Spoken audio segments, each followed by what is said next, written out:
प्रेमचंद की कहानी बूढ़ी का की भाग-दो। रात का समय था। बुद्धिराम के द्वार पर शहनाई बज रही थी और गांव के बच्चों का झुंड विस्मयपूर्ण नेत्रों से गाने का रसास्वादन कर रहा था। चारपाइयों पर मेहमान विश्राम करते हुए नाइयों से मुक्कियाँ लगवा रहे थे।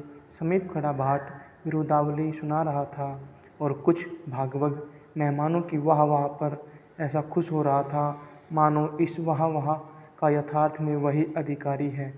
दो एक अंग्रेजी पढ़े हुए नवयुवक इन व्यवहारों से उदासीन थे। वे इस गंवार मंडली में बोलना अथवा सम्मिलित होना अपनी प्रतिष्ठा के प्रतिकूल समझते थे। आज बुद्धिराम के बड़े लड़के मुखराम का तिलक आया है, यह उसी का उत्सव है। घर के भीतर स्त्रियां गा रही थी और रूपा मेहमानों के लिए भोजन में व्यस्त थी। भट्ठियों पर कढ़ा चढ़ रहे थे। एक में पूड़ियाँ कचौड़ियाँ निकल रही थी, दूसरे में अन्य पकवान बनते थे।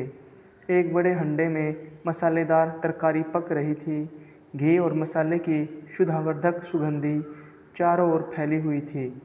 बूढ़ी काकी अपनी कोठरी में सुखमय विचार की भांति बैठी हुई थी। यह स्वाद मिश्रित सुगंधी उन्हें बेचैन कर रही थी। वे मन ही मन विचार कर रही थी, संभवतः मुझे पूड़ियाँ न मिलेगी। इतनी देर हो गई, कोई भोजन लेकर नहीं आया। मालूम होता है सब लोग भोजन कर चुके हैं, मेरे लिए कुछ न बचा। यह सोचकर उन्हें रोना आया, परंतु अपशकुन के भय से वह रो न सकी। आहा, कैसी सुगंधी है! अब मुझे कौन पूछता है। जब रोटियों के ही लाले पड़े हैं, तब ऐसे भाग्य कहाँ कि भरपेट पूड़ियाँ मिले। यह विचार कर उन्हें रोना आया। कलेजे में हुक सी उठने लगी, परंतु रूपा के भय से उन्होंने फिर मौन धारण कर लिया। बूढ़ी काकी देर तक इन्हीं दुखदायक विचारों में डूबी रही। घी और मसालों की सुगंधी रह रहकर मन को आपे से बाहर किए देती थी। मुंह में पानी भर भर आता था। पूड़ियों का स्वाद स्मरण करके हृदय में गुदगुदी होने लगती थी। किसे पुकारूं, आज लाडली बेटी भी नहीं आई। दोनों छोकरे सदा दिख दिया करते हैं, आज उनका भी कहीं पता नहीं। कुछ मालूम तो होता कि क्या बन रहा है। बूढ़ी काकी की कल्पना में पूड़ियों की तस्वीर नाचने लगी। खूब लाल लाल फूली फूली नरम नरम होगी। रूपा ने भली भांति भोजन किया होगा। कचौड़ियों में अजवाइन और इलायची की महक आ रही होगी। एक पूड़ी मिलती तो जरा हाथ में लेकर देखती, क्यों न चलकर कढ़ा के सामने ही बैठूं। पूड़ियाँ छन छन कर तैयार होंगी, कढ़ा से गरम गरम निकाल कर थाल में रखी जाती होंगी। फूल हम घर में भी सूंघ सकते हैं, परंतु वाटिका में कुछ और बात होती है। इस प्रकार निर्णय करके बूढ़ी काकी उखड़ू बैठकर हाथों के बल सरकती हुई बड़ी कठिनाई से चौखट से उतरी और धीरे धीरे रेंगती हुई कढ़ा के पास जा बैठी।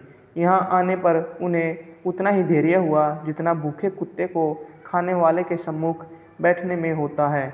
रूपा उस समय कार्यभार से उद्विग्न हो रही थी। कभी इस कोठे में जाती, कभी उस कोठे में, कभी कढ़ा के पास जाती, कभी भंडार में जाती। किसी ने बाहर से आकर कहा, महाराज ठंडई मांग रहे हैं। ठंडई देने लगी। इतने में फिर किसी ने आकर कहा, भाट आया है, उसे कुछ दे दो। भाट के लिए सीधा निकाल रही थी कि एक तीसरे आदमी ने आकर पूछा, अभी भोजन तैयार होने में कितना विलंब है, जरा ढोल मजीरा उतार दो। बेचारी अकेली स्त्री दौड़ते दौड़ते व्याकुल हो रही थी, झुंझलाती थी, कुढ़ती थी, परंतु क्रोध प्रकट करने का अवसर न पाती थी। भय होता कहीं पड़ोसी ने यह न कहने लगे कि इतने में उबल पड़ी। प्यास से स्वयं कंठ सूख रहा था, गर्मी के मारे फूंकी जाती थी, परंतु इतना अवकाश न था कि जरा पानी पी ले अथवा पंखा लेकर झले। यह भी खटका था कि जरा आँख हटी और चीज़ों की लूट मची। इस अवस्था में उसने बूढ़ी काकी को कढ़ा के पास बैठी देखा तो जल गई।